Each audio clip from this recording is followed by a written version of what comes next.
Okay, so today we will be focusing our attention on the concept of energy. What is energy basically, or how is it defined? So the most simple definition of energy is it is the capacity of doing work. अगर हमारे पास ज़्यादा energy है तो हम ज़्यादा work कर सकते हैं. कभी हम लो फील करते हैं एनर्जी में तो we can't work that much. So energy is the capacity of doing work.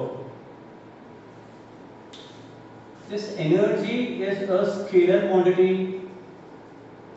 Scalar quantity means having no sense of direction. There is no sense of direction in the case of energy. And if we talk about the units of energy, so we find that there are a number of units of energy. What is the SI unit of energy? And you should remember one thing, that the unit of energy and work is the same. So when we say energy, we are also talking about work S also. So the SI unit of energy is joule, represented by capital J. What about the CGS unit? CGS unit is earth. And as we know that 1 joule is 10 to the power 7 earth. Then in heat, the topic of heat, we have a special unit of energy, and that is calorie. So in short it is written as calorie, Cal, and 1 calorie is 4.186 joule. And what is the definition of calorie? It is the amount of weight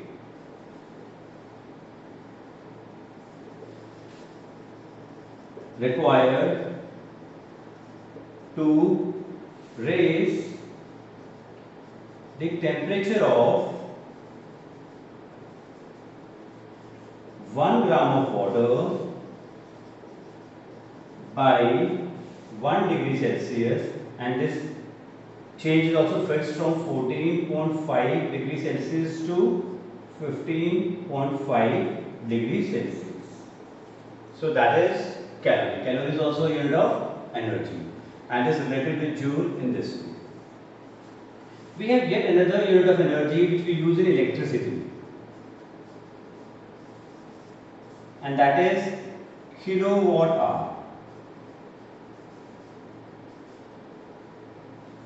So 1 kilowatt hour is 3.6 into 10 to the power 6 joule, and we can find this relationship very easily because 1 kilowatt hour is basically 1 kilowatt into 1 hour. 1 kilowatt means 1000, watt means joule per second, and 1 hour is 3600 seconds. So if you work this out, it will come out to be 3.6 into 10 to the power 6 joule. There is yet another unit of energy. It's a very small unit of energy,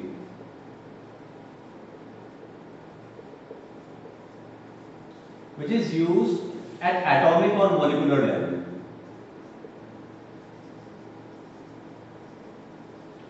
And this is electron volt, EV.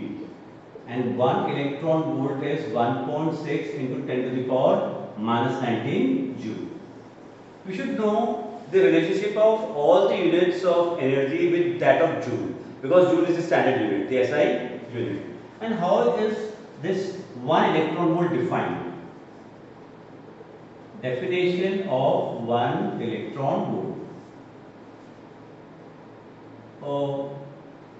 When an electron is accelerated through a potential difference of 1 volt. So we need to accelerate an electron through a potential difference of 1 volt. then the kinetic energy gained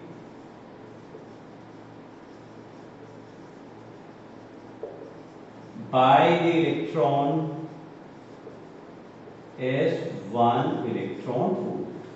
So this is how it is defined. Electron accelerated through a potential difference of 1 volt. Electron accelerated through a potential difference of 1 volt. The kinetic energy gained by the electron is 1 electron volt. It's very small. 1.6 into 10 to the power minus 19 joule. Okay. So this was about the units of energy. Now we talk about the types of energy. So energy is of various types.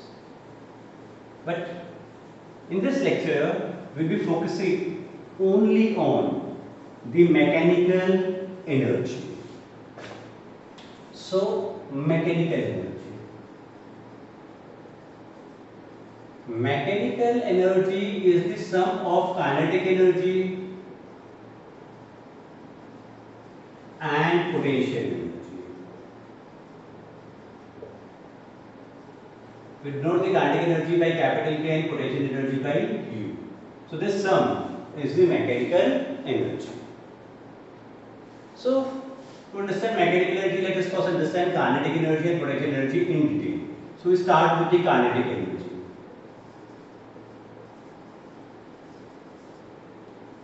Represented by capital K. So kinetic energy is the energy possessed because of motion, and this motion can be translational, rotational or vibrational. In translation, the body as a whole completely moves from one place to another. In rotation, the body rotates about an axis, but it has kinetic energy because of that also. And in vibration, the body does not loses the mean position or changes its mean position, but only vibrates to and fro about its mean position. Again, there is motion. So whenever there is a motion, the body possesses kinetic energy. The kinetic energy formula is half mv square, and this is obviously for the translation kinetic energy. About this rotational and vibrational kinetic energy you will be learning in higher classes. Translational kinetic energy. So we derive this formula. Derivation. You have a smooth horizontal surface. This is a smooth horizontal surface. And you have a body here of mass m. Its initial velocity is 0. You applied a horizontal force F for some time. And say this body now has reached here and has gained a velocity v. Let the acceleration of the body be a and the displacement of the body be s. So this force is doing some work on this body. So work done by this force, work done by force F in displacing the body of mass m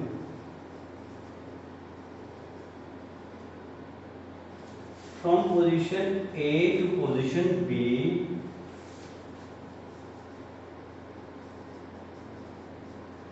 is work done, as you know, is force into displacement. Cos theta here will be 1.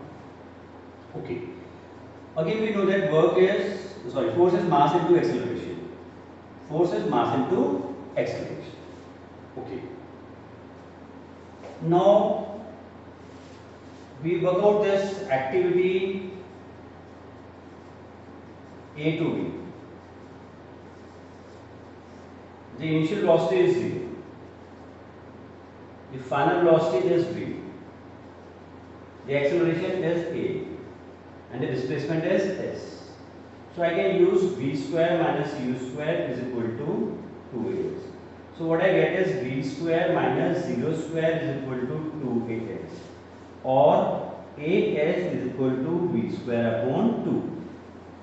So this AS can be replaced by V square upon 2. Therefore, this work done is equal to m V square upon 2. Now, where has this work gone? Where has this work gone? You know, work changes into energy. Work changes into energy. And here, this work has got converted into the kinetic energy of the body. So here, this work done has got converted into the kinetic energy. Therefore, the kinetic energy will be half mv square. This is how we derive the expression of kinetic energy. So there is a smooth horizontal surface, a body of mass m kept at rest here. We apply horizontal force, a constant force for some time, and the body gets displaced from A to B, having an acceleration A, and the displacement is S.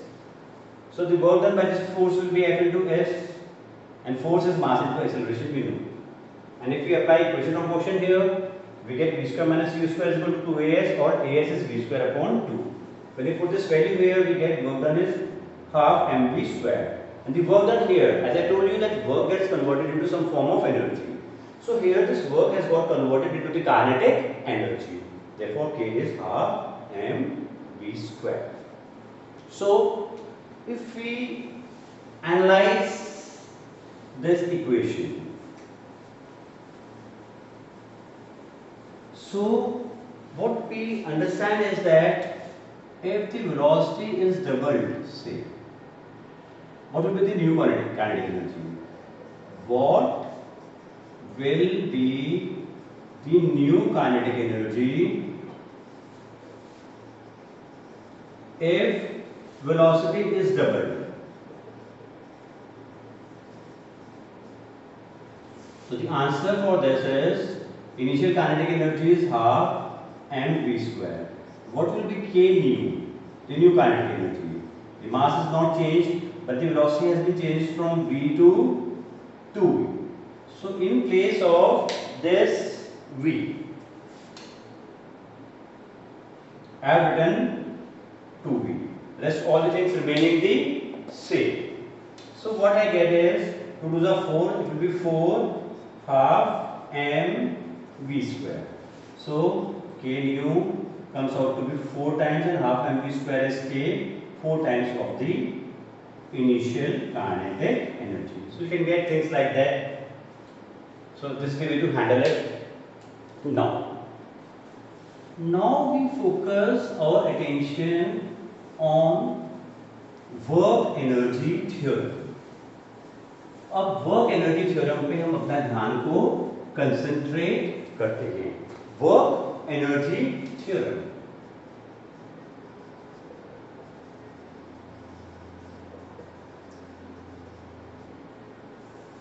So what does this work energy theorem states? It states that the total work done by all forces acting on a body results in the change in kinetic energy of the body. Results in the change in kinetic energy of the body. Work done by all forces acting on a body is equal to the change in the kinetic energy. That means kinetic energy final minus kinetic energy initial. This is how we can write it. Now, let us prove this theorem. this proof will be very much similar with the derivation of expression of kinetic energy half mv square. Things will be almost identical with only one difference. Again, we have a smooth horizontal surface.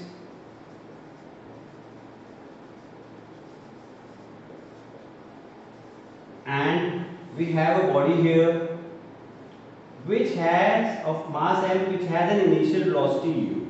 That is the difference. The difference lies here. That this body has an initial velocity u.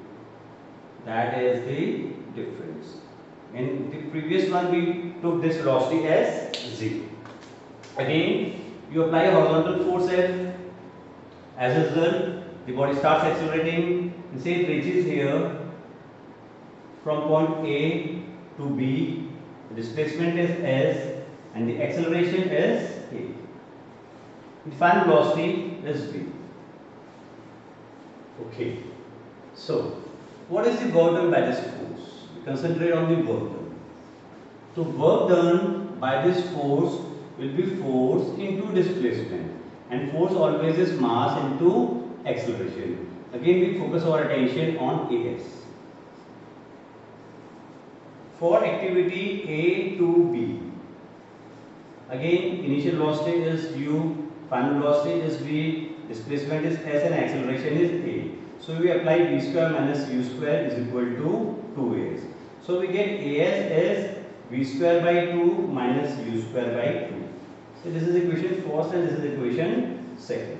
So what we get from first and second? We get this work done is equal to m v square by 2 minus u square by 2. That means this work done is half m v square minus half m u square. This means that this work done is final kinetic energy. This is the final kinetic energy. This will be half m v square. And the initial kinetic energy will be half m u square. Mass remaining the same. So it is kinetic energy final minus kinetic energy initial. As simple as that. So if you know the derivation of the expression of kinetic energy, so you know this derivation also. Okay. Now we are focusing our attention on the relationship between kinetic energy and linear momentum. Relation between the kinetic energy and linear momentum.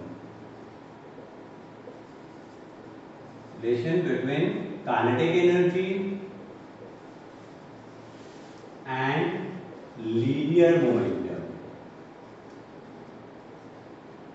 And I expect that you might be knowing this, that the linear momentum is denoted by P, and it is the product of mass and velocity.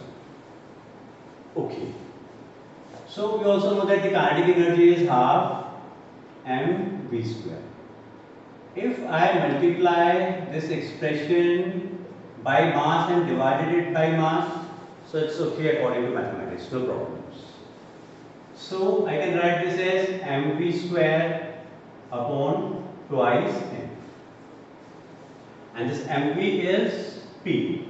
So this kinetic energy becomes p square upon 2m. That is the relation. So it's basically a relation between kinetic energy, linear momentum, and the mass of the body. So some related aspects. If P is constant, this is the first aspect. Say in a certain case, the linear momentum is constant for two bodies. P remains a constant for two bodies. Means there are two bodies, two different bodies, but the linear momentum are same. The linear momentum is same. Okay. If P is a constant, that means that kinetic energy and mass are inversely related. Kinetic energy and mass are inversely related. Means the body which will have higher mass will have lesser kinetic energy. So if P is constant, this implies that body with greater mass,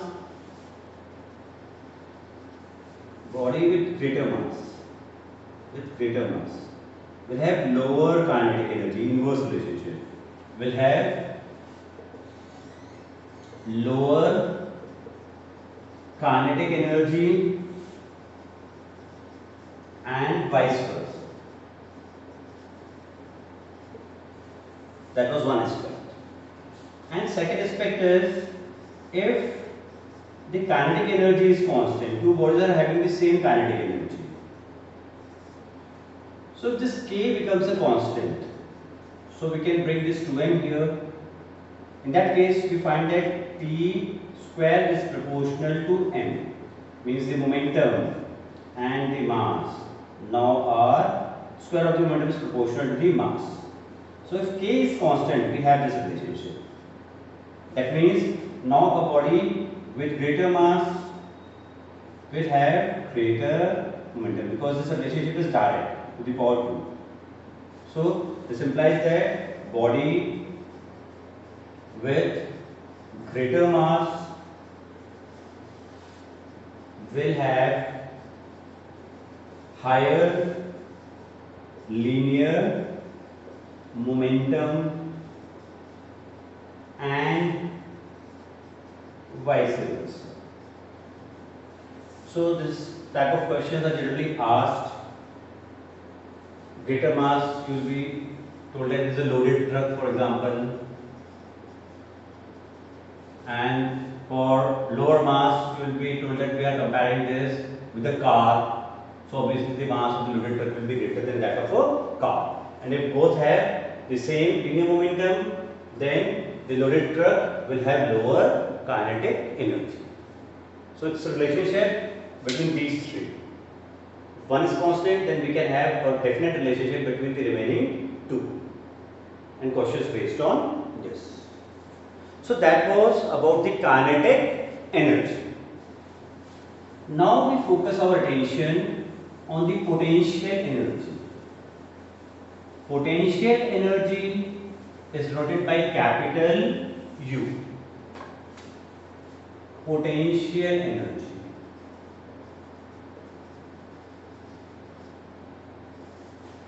Denoted by capital U.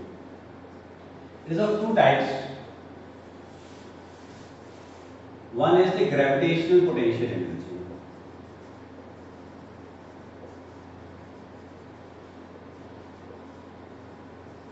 And the other one is the elastic potential energy.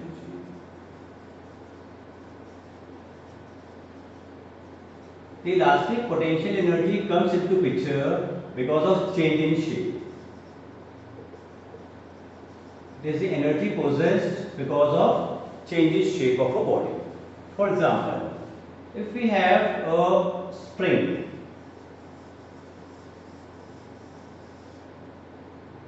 and if we compress it, so we have compressed this spring. So the shape of this spring is changed. Now this spring has potential energy. Which potential energy? This possesses elastic potential energy. Suppose you have a bow.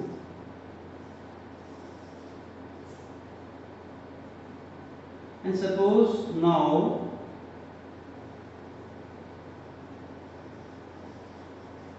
you stretch the bow.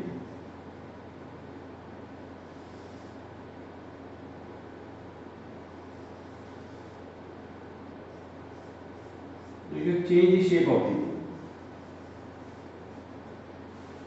Now this bow will possess what? The elastic potential energy.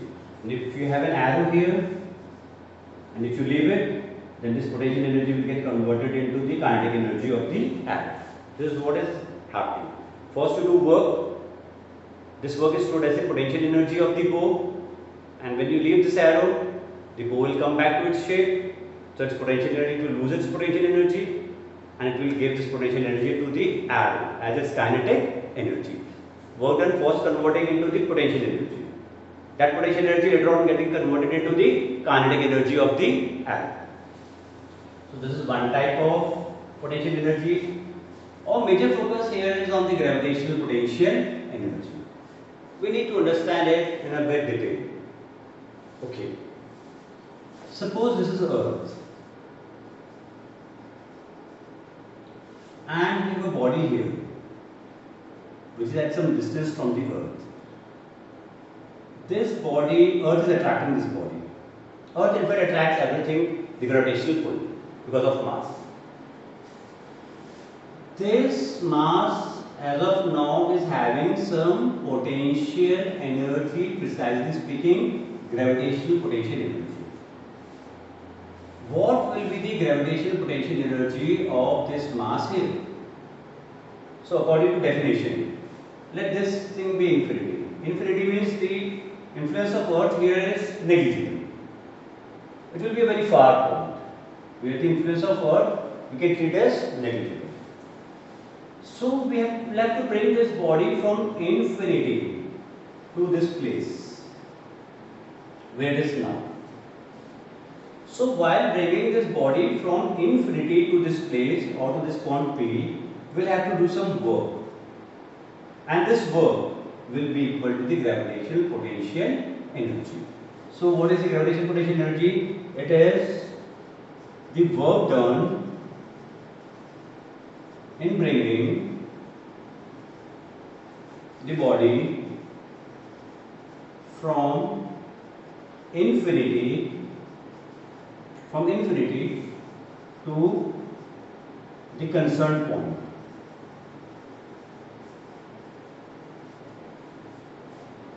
So work done is bringing that body from infinity to that point.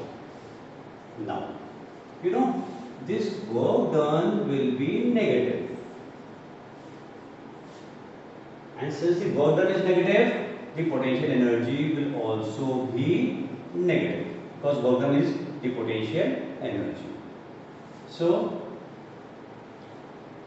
the closer you bring this body, the more negative the work done will be, and the more negative the potential energy will be. And if you take this body away from Earth now, in this direction, you are taking this body away from Earth. So suppose here the potential energy is minus 32 joules, and if you are taking it away, so this negative magnitude will decrease, it will become less negative. Say here it comes out to minus 10 joule. The nearer you bring the body, it is here minus 10. You are bringing it more closer, it is minus 32. If you bring it even more closer, it could be minus 40 joules, something like that. So the closer you bring the body, the more negative the potential energy is. And if you take it away, so the negative value will become less. And lesser negative value means greater potential energy.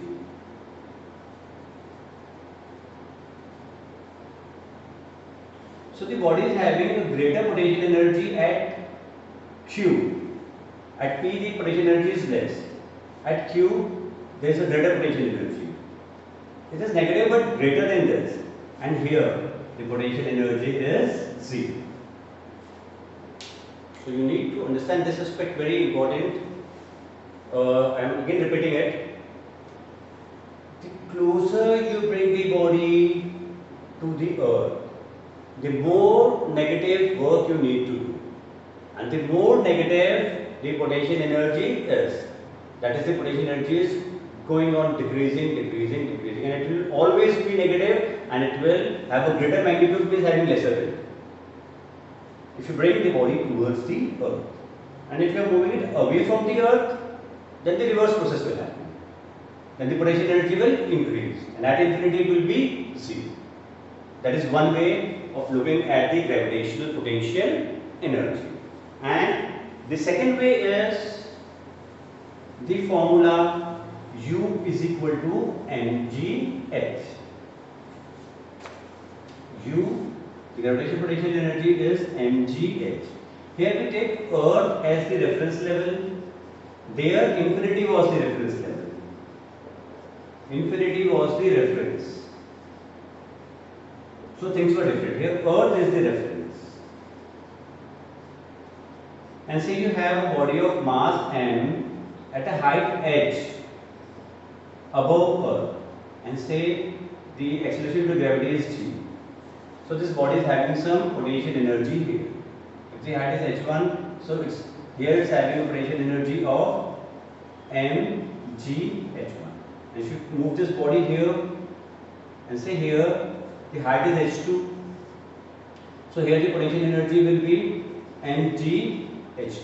And since h2 is greater than h1, therefore u2 will be greater than u1. Means if the body is at a greater height, so it will have more potential energy, and if it is at a lesser height, the potential energy will be less. In fact, we will have to do some work in taking this body from this point to this point. We will have to do some work, and that work gets converted. This work gets converted into the potential energy. And what is this U2? This U2 is this U1 potential energy here plus this work. Things like that. Hope you have understood the topic of energy. Thank you.